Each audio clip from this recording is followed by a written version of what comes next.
ഗൗരിയുടെയും വേണുവിന്റെ അമ്മയെ ഞാൻ കല്യാണം കഴിച്ചോണ്ട് വരുമ്പോഴും ഇതെന്നായിരുന്നു സ്ഥിതി. പെണ്ണുങ്ങൾ ആരും ഇല്ല വീട്ടില്, അച്ഛനും അച്ഛന്റെ ഏട്ടനും മാത്രം. അവിടെ നേരെ മറിച്ചാ, എല്ലാരും പെണ്ണുങ്ങളാ, നന്ദൻ മാത്രമേ ആണായിട്ടുള്ളൂ. അതെന്താ? കുട്ടിയമ്മയുടെയും പരമന്റെയും കാര്യ ഞാൻ പറയണേ.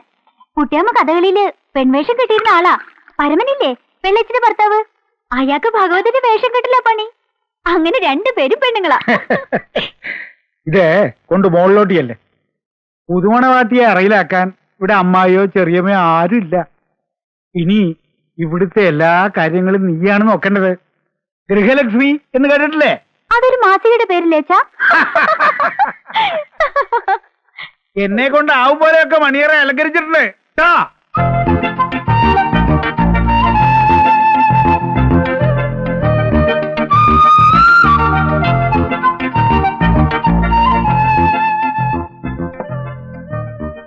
ഇനി ഈ കണ്ടഭാരങ്ങളും കർണഭാരങ്ങളൊക്കെ അയച്ചേക്കണം. പിന്നെ ഒരു സിമ്പിൾ ചെയിൻ, കാതിലൊരു ചെറിയ കമ്മല്. ഒറ്റ കാതിലോ? ഈ ടിവിയിൽ കാണുന്ന പാട്ടുകാരെ പോലെ? അതല്ല, 2 കാതിലും ഓരോ ചെറിയ കമ്മല്, 2 വള, അത്ര മതി. ഈ ഭാരങ്ങളൊന്നും ഇല്ലാതെ തന്നെ എന്റെ അമ്മ വളരെ സുന്ദരിയാ. അതൊക്കെ പോട്ടെ, വീടൊക്കെ കണ്ടോ? വീടൊക്കെ ഞാൻ കണ്ടു. ചെറിയ വീടാ. ചെറിയ കുടുംബം സന്തുഷ്ട കുടുംബമെന്നാ. അത് രാഷ്ട്രീയക്കാരുടെ മുദ്രാവാക്യെന്നാ വെള്ളച്ചി പറയണേ. രാഷ്ട്രീയക്കാരുടെ അല്ല, കുടുംബാസൂത്രണക്കാരുടെ. അതിന് നമുക്ക് 7 കുട്ടികളുണ്ടാവുന്നാണല്ലോ കൈനോട്ടക്കാരി പറഞ്ഞത്. അയ്യോ, ഇതിനൊക്കെ ആര് പോറ്റും? ഞാൻ. എനിക്ക് പിന്നെ വേറെന്താ പണി? വേണുട്ടിനെ കുട്ടികളെ നോക്കാന്നല്ലാതെ. പിന്നെ ഇതിനൊക്കെ പൈസ വേണ്ടേ? പൈസ ഇഷ്ടംപോലെ നന്ദന്റെ കയ്യിലുണ്ട്. ആരാ അതിന്റെ മുകളിൽ മുല്ലപ്പൂട്ടിരിക്കണേ? അത് മണിയാറ ഒരുക്കി വെച്ചിരിക്കുന്നല്ലേ. എനിക്കിതൊന്നും ഇഷ്ടമല്ലെന്ന് അറിഞ്ഞൂടെ?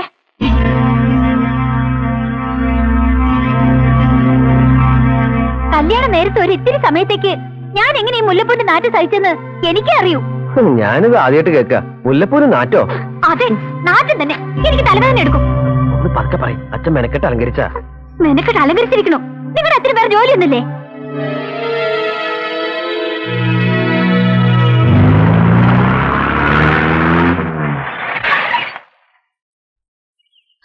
അയ്യോ, വലിയൊരു പാമ്പ്. മൂർഖനാ, പേടിച്ചു പോയി.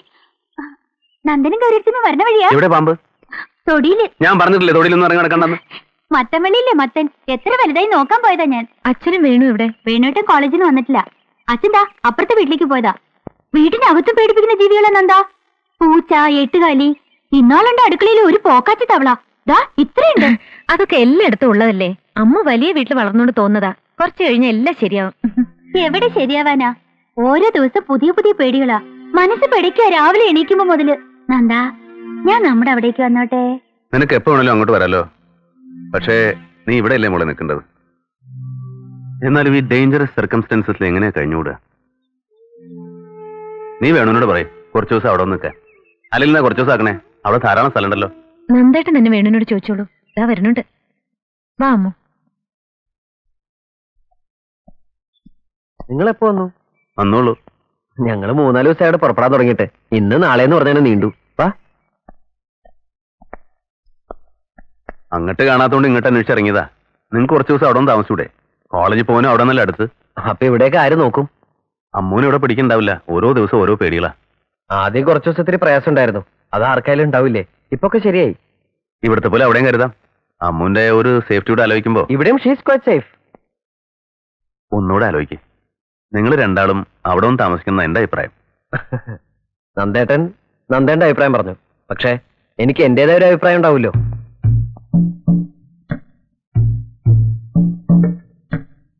രാവിലെ ഇറങ്ങിയത് അമ്മു വേണു. എന്താ ഇത്ര വൈകണോ? കുട്ടികളുടെ കല്യാണം കഴിഞ്ഞ അങ്ങനെ തന്നെയാ. ഓരോരുത്തരും അവരവരുടെ വഴി നോക്കി പോകും. അതിന് തന്നെയാണല്ലോ അവരെ കല്യാണം കഴിപ്പിച്ചു വിട്ടിരിക്കണേ. അല്ലെങ്കിൽ ഇത് മാഷയുടെ പിറന്നാളായിട്ട് ഉച്ചയ്ക്ക് അച്ഛൻ്റെ കൂടെ ഊണ് കഴിക്കാനും കൂടി നിൽക്കാണ്ട് പുറത്തു പോവോ? ഈ രാധ ഉള്ളത് കൊണ്ട് ഞങ്ങൾക്ക് കുറച്ച് പായസം കിട്ടി. അതവൾ ഓർമ്മിച്ച് കൊണ്ടുവന്നല്ലോ.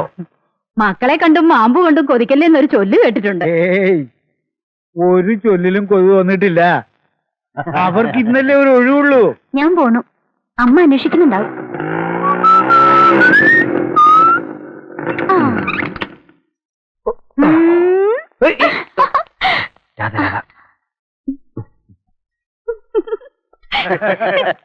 വന്നോ? ഇപ്പൊ പറഞ്ഞേ ഉള്ളൂ നിങ്ങളുടെ കാര്യം. എന്തെങ്കിലും കഴിച്ചോ നിങ്ങൾ? ഞങ്ങൾ ഹോട്ടലിൽ നിന്ന് കഴിച്ചു. ആ കല്യാണം കഴിഞ്ഞതോടെ വേണു ആളാകെ മാറി. അച്ഛന്റെ പിറന്നാളാണെന്നുള്ള കാര്യം മറന്നു. അതെ, വേണോട്ടൻ എന്നോട് പറഞ്ഞില്ല. ഇതൊക്കെ പറഞ്ഞിട്ട് വേണോ അന്വേഷിച്ചറിയണ്ടേ? ആരെങ്കിലും പറഞ്ഞുതരാതെ ഞാൻ എങ്ങനെ അറിയാ? അറിഞ്ഞിരുന്നു വെച്ചാല് ഞങ്ങൾ പുറത്തു പോയി ഭക്ഷണം കഴിക്കുവോ? സാരമില്ല. ഇനി നമുക്ക് ഡേറ്റ് ഓഫ് ബർത്ത് ആഘോഷിക്കാം. 18-ാം തീയതി. തൽക്കാലം അങ്ങനെ സമാധാനിക്കുക. പോയ ബുദ്ധി ആന പിടിച്ചാ വരില്ലല്ലോ. പെണ്ണുങ്ങൾ പിടിച്ചിരിക്കുന്ന ബുദ്ധിയാണെങ്കിൽ പ്രത്യേകിച്ചും. കേറി വരണ പെണ്ണുങ്ങൾ നന്നാവണം, അല്ലെങ്കിൽ ഇങ്ങനെയൊക്കെ ഉണ്ടാവും. ഞാൻ വലിഞ്ഞേറി വന്നൊന്നുമല്ല. അങ്ങനെ അവര് പറഞ്ഞില്ല. അങ്ങനെ തന്നെ അവര് പറഞ്ഞതിപ്പോ. ഇനി ഇത് വഴക്കാവണ്ട. ഗോമതി, നമുക്ക് പോവാം. ഞാൻ എന്ത് പറഞ്ഞാലും വഴക്ക്. ഈ ഇടുപ്പി പറയുന്നതിന് ഒരു കുഴപ്പമില്ല. നീ എന്താടി എന്നെ വിളിച്ചത്? എപ്പോഴും വിളിക്കണ എന്നെ ഇടുപ്പി. നീ ഒന്നും മിണ്ടാതിരിക്കേ. ഇതിനോട് മിണ്ടായിരിക്കാൻ പറയാം. ആദ്യം കുറെ സംസ്കൃത ശ്ലോകർ വരും. വൈകുന്നേരം ആവുമ്പോ പരദോഷം പറയാം. മോളെ, വാക്ക് കുറച്ച് ഏറി പോകുന്നു. ഓളത്രേ അച്ഛൻ അവരുടെ കൂടെ തന്നെയാ. അവരെന്തെങ്കിലും പറഞ്ഞാലും നിനക്ക് സഹിച്ചൂടെ? മൂത്തോരല്ലേ അവര്? അവരുടെ അഹമ്മദ് ഞാൻ എന്തിനു സഹിക്കണം? നീ ഒന്നും മിണ്ടാതിരിക്കട്ടോ. ഈ ഇടുപ്പി പറയണ നിങ്ങളൊക്കെ കേട്ടോളൂ. എന്നെ കൊണ്ട് വയ്യ. കേട്ടില്ലേ അഹങ്കാരം പറയണത്? ആഹാ, ഞാൻ പറയണ അഹങ്കാരം തോന്നിയാസം. ഇവന്റെയൊക്കെ എന്തും പറയാം. എന്നോടുള്ള അസൂയ നിങ്ങൾക്ക് ഈ വയസ്സുകാലത്ത്. ഞങ്ങൾ ഒന്നിച്ച് നടക്കുന്നുണ്ടുള്ള അസൂയ. നീ അകത്തേക്ക് പോകുന്നുണ്ടോ? ഈ അസൂയ വെച്ചോണ്ട് നടന്നിട്ടാ നിങ്ങൾ ഒറ്റയ്ക്കായത്. നിങ്ങളുടെ ഭാര്യ വരെ.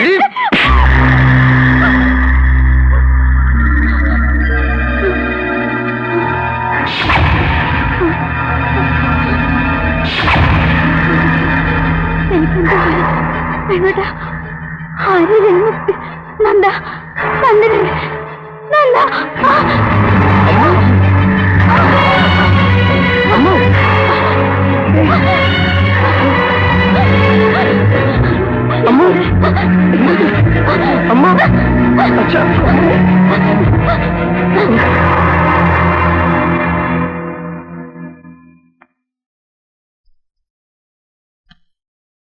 ബാർബിറ്റോൺ പതിവായി കഴിക്കാറില്ല.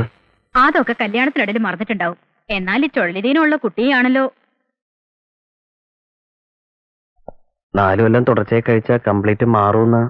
ചിലർക്ക് 4 കൊല്ലം, വേറെ ചിലർക്ക് 6 കൊല്ലാവും ഇത്. ഏതായാലും ഇനി എന്തെങ്കിലും ഉണ്ടാവുകയാണെങ്കിൽ എന്നെ അറിയിക്കണം. എന്നാ ഞാൻ ഇറങ്ങട്ടെ. ശരി.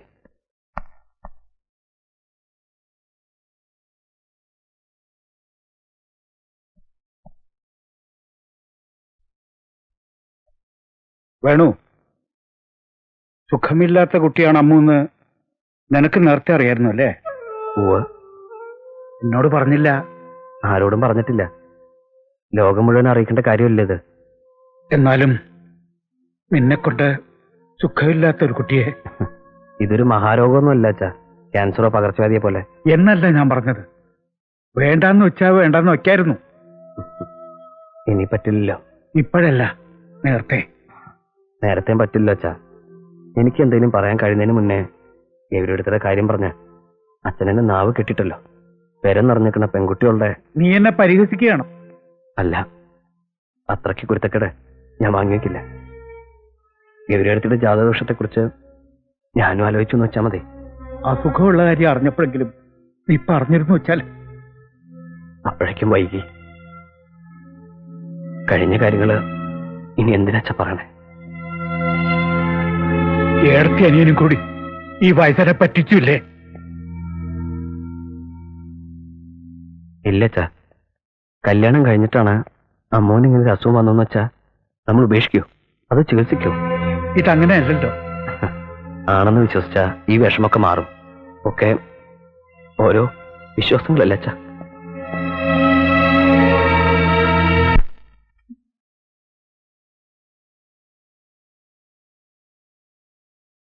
വേണുട്ടിനവിടെ ഡോക്ടറെ പറഞ്ഞയക്കാൻ പോയതാ, ഇപ്പൊ വരും.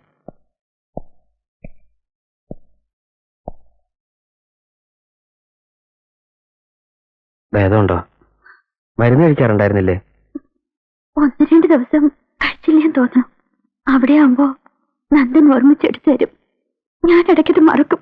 പതിവ. തുടർച്ചയായിട്ട് കഴിക്കണമെന്നാണ് ഡോക്ടർ പറഞ്ഞത്. ഇതൊക്കെ അവനവൻ ഓർമ്മിച്ച് ചെയ്യേണ്ട കാര്യങ്ങളല്ലേ?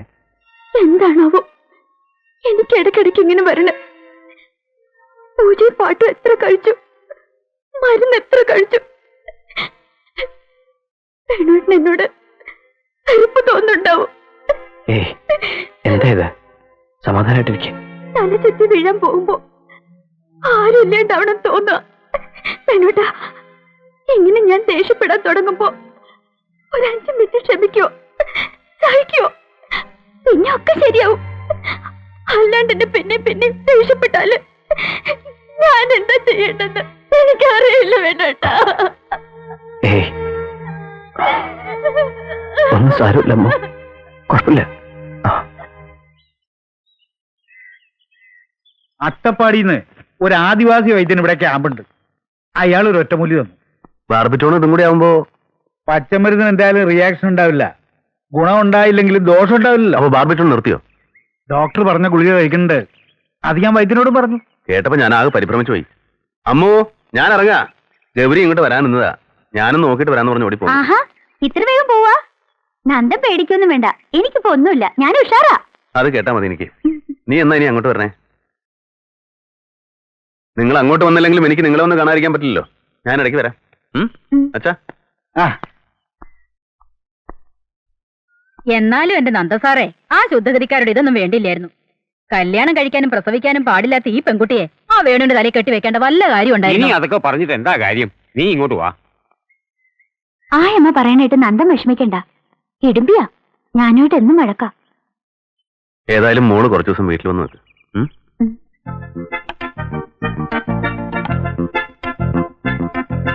ഇങ്ങോട്ട് തരൂ, ഞാൻ അരിയാം. വേണ്ട, ഞാൻ ചെയ്തോളാം. തരൂ അച്ഛാ. ആ, നീ ഈ കൈ മുറിക്കും. ഒന്നുമില്ല.